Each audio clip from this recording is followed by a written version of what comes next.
The cost of living has dominated the first question time of the 60th Victorian Parliament, with new Opposition Leader John Pesutto facing off against Daniel Andrews. It came after the state's governor urged the state's MPs to serve with integrity as she opened formal proceedings. Victoria political reporter Simon Love has more. There's a busy agenda for Victoria's 60th Parliament, but despite only one sitting day before Christmas, big policy issues are being debated.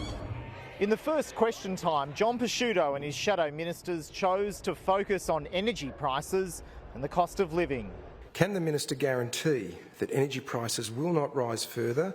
These people have learnt nothing from the election in November. Speaker, unlike those who wanted to have a gas-led campaign. And the debate about the state's growing debt began in earnest. How are families expected to live within their means, especially at this time of year, when this government continues to overspend and to waste? The party that's supposed to be fiscally responsible didn't have a clue. With an additional 4 MPs in both houses of Parliament, the Victorian Greens are keen to capitalise on their new standing, introducing a bill to raise the age of criminal responsibility from 10 to 14. There is an ongoing national conversation about the matter, but the Greens believe that Victoria could lead the way. Will the Victorian Government commit to do this in this term of Parliament? We will continue to pursue a nationally consistent approach, but the government always reserves its right, not just our right, but our responsibility to make sure that this is the most progressive state in the nation. It seems the coalition may be open to some form of reform, although new Opposition Leader John Pesutto wouldn't outline his stance on the issue. The man he defeated for the leadership and new Shadow Criminal Justice Reform Minister Brad Batten doesn't want children ending up in jail.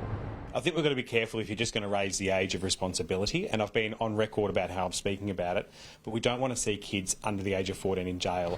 Meanwhile, the pomp and ceremony of Parliament opening has dominated proceedings, the Governor delivering a speech outlining the government's agenda. After MPs were sworn in both the lower and upper house. I trust that you will work together and serve the people of Victoria with integrity and conviction.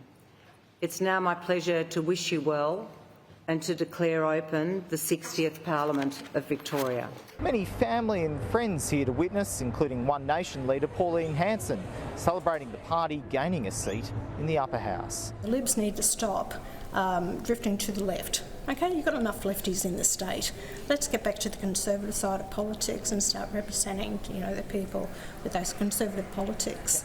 In the Legislative Council, Sean Lean returned to the presidency after being dumped from the Andrews cabinet, but in the Assembly, it was Marie Edwards being dragged back to the Speaker's chair.